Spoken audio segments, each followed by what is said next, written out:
Now we look at the derivatives of the basis other than e. So right now the question is, Mr. Dan, what is the derivative of, okay, what is the derivative of a to the x? What do you have that, Mr. Dan? Okay, we're going to prove that. To help you to memorize this, I am going to prove to you that, okay, what is the definition of a to the x? Can anyone tell me from the definition of, the logarithmic properties? A to the x equals to what? E to the ln what?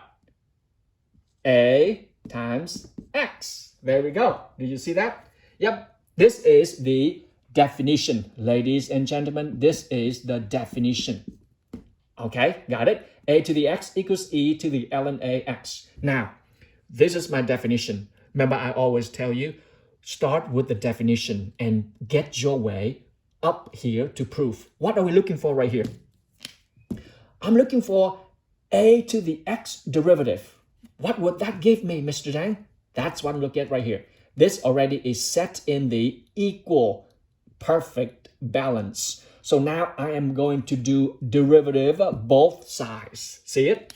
Because I'm interested in this guy. A to the x, would that give me? What is that? So a to the x derivative. There we go. I'm looking for that. Since I don't know, I'm going to work my way out from the right side. This you know. Yes, you know, because e to the u derivative, come on, tell me, what is it? E to the u times u prime itself. Is it on the radar? So, very good. You see it? Let's work your way right there. Go, let's go. So, e to the ln a x, that's e to the u, time with this guy. What is a derivative of ln a x? We know that a is real number, so it's a constant right there. So the derivative of a constant times x is ln a itself. Guys, home run. My point right here is right here. What is e to the ln ax? Can anyone tell me? That's right. E to the ln, that's a, what is that? That is a to the x itself.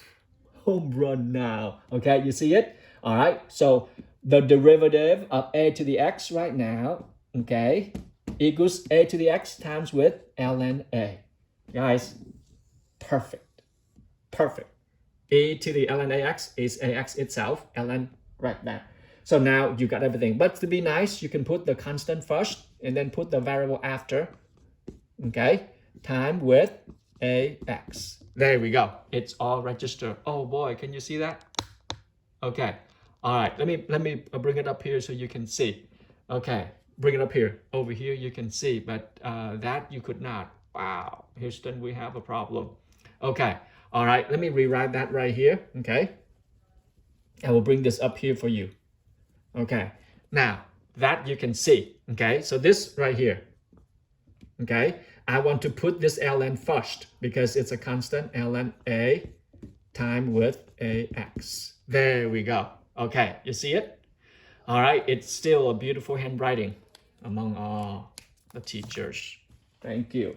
Now, let's go in and do some examples, shall we? Okay, so you got that, right? All right, here we go. What if you are dealing with a to the u itself, okay? A to the u is very similar to that. Let me just go ahead and state all the properties for you, okay? Here we go, properties. It's in the box. It's in the box of theorem 5.13, okay? Theorem 5.13, the theorem right now you have what? The derivative of a to x is what? Look, I do a short notation. It's d over dx, but I put a prime right there, so derivative is ln what? ln a time a to the x. Got it? Now, what about a to the u derivative? Same thing, similar, like e to the u. You got ln what? ln a time a to the u. We don't stop there. U prime. There we go. Register that for me, guys. Okay? Now, the next step. Mr. Dan, what if you have the log of a to the x? Okay, this is what we're talking right here. And the proof right here is very simple. And you can see on the bottom of the box as well. So I will skip that proof. Look right here. The derivative of this guy is what? 1 over ln a, okay, times with x. There we go. Got it, guys? 1 over ln a times with x, because you can separate this. To prove that, separate ln x over ln a and prove that you got this right here. Okay, this is how the ln appears. How about the next one would be, Mr. Zhang, how about we dealing with u? Here we go. The next one. ln what? A to the u. U is a big function. U is a big function of x. What you get? Same thing. You will get 1 over ln a times with u. We don't stop there. Look, this is in the denominator. Time with u prime. Okay, see that, guys? Time with u prime. Well, you might not see. This is u prime right there. Okay, got it? These are your properties. Master this, okay? Now I'm gonna move into exercise to make things clear for you. Know your properties, okay, guys? You must know your properties to function well in these sections. Now let's look at example 3. Okay, what is example 3? Example 3 says this, and that is you have y equals 2 to the x. There we go. Yep, y to the 2 to the x. Remember a to the x derivative is what? ln a times ax. Okay, your a right here is 2 and x is right there. So find derivative, what you got? ln 2 times, that's right, 2 to the x. That's it. Yep, you can say Mr. Deng is insulting your intelligence. That's right. What about that? What about the next one? Y equals what? 2 to the 3x. Now coming to a to the u. Okay, what is a to the u that I told you? A to the u derivative equals ln a times a to the u. Okay, you got it? A to the u times with u prime. Okay, you got it, guys? There we go. Now let's do this guy. Y prime right now equals what? ln ln a is what? 2, okay? Time with 2 to the 3x, okay? Got it? Time with 3x derivative, which is 3. That's it. That is your answer right there. And you want to be nice to the solution. You write them like this. 3 ln 2 time with 2 to the 3x. Okay, there we go. Make sense? All right, let's go to the part C, shall we? Okay, can you see it over here? Good. Okay, good. Because I just make sure that everything is in the screen, on the screen for you, so that I will not waste time. Let's go to part C. Part C, you have part C. Y equals right now is log of 10 cosine x. Okay, there we go. What do we know? Shall I remind you that log of a to the u derivative, what would that give you? 1 over, this is 1, Mr. Dan, come on, 1 over, okay, 1 over ln a, okay, times with u, and then times with u prime.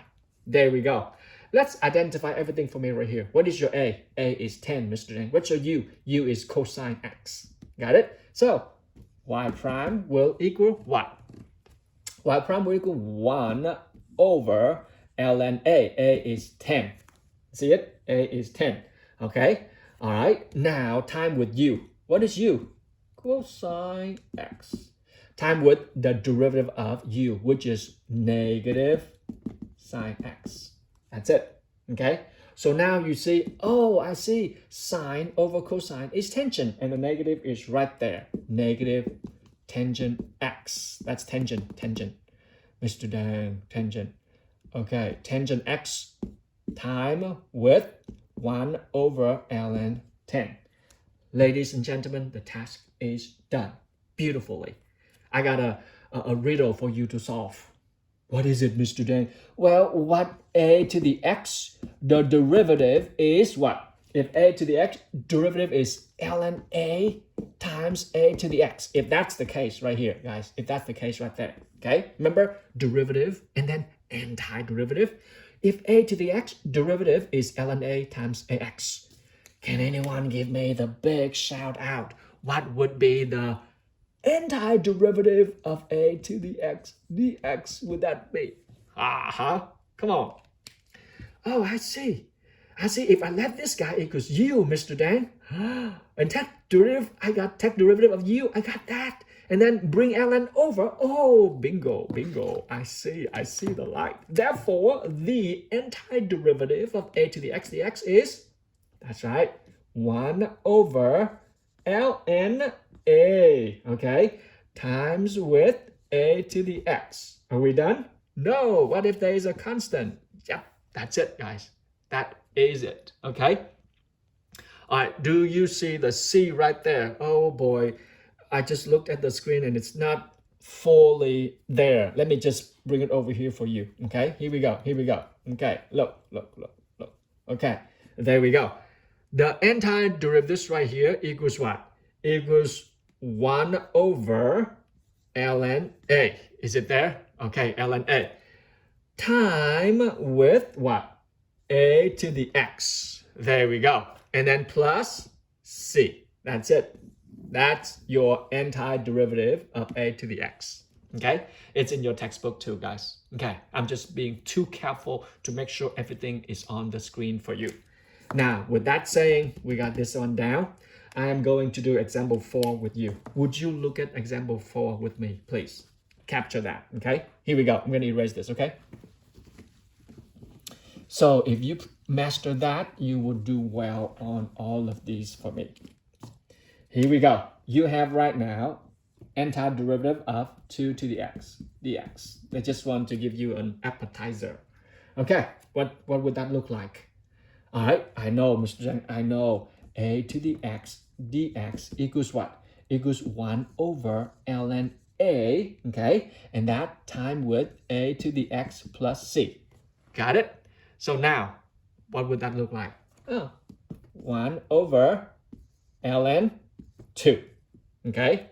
Time with 2 to the x plus c. That's it, guys. That is it, okay? Just simple as that. All right, now, can we do something deeper, okay? Deeper. Let's go into example 5, okay? You can see the power rule for real exponents. We don't need to go there because I've done that with you several hundred times, I think so, guys. I'm not exaggerating. Several hundred times. I stated that with the power rules. And now let's go into example 5, shall we? Example 5, what do we have? Example 5. Okay, here you go. Did you see 5 on the screen? Perfect. You have right here, oh, I am just simply, well, what do we have right here is e to the e. Mr. Dan, what is the derivative of e to the e? Well, what did you know? They both are constants, so a constant derivative is 0. Okay, what if e to the x derivative? Oh, itself, Mr. Dan, I got it. What if x to the e? Whoa, now, Houston, we have a tiny problem right here, okay? What is the derivative of x to the e? Well, why is that bothering you? Remember, guys? Remember this right here? Remember this right here? X to the 3. What is the derivative of that guy? Come on, shout it out. Mr. Dan, you are being silly. There we go. But this guy, think of e, it's just like, a constant. So the answer is e x to the e, what? -1. Correct. Stay calm. I'm reminding myself too. Stay calm, Mr. Dan. Make sure that we all catch a good breath right here. Okay. All right, here we go. I'm choking on my own. Here we go. Now we have another concept, and that is, what if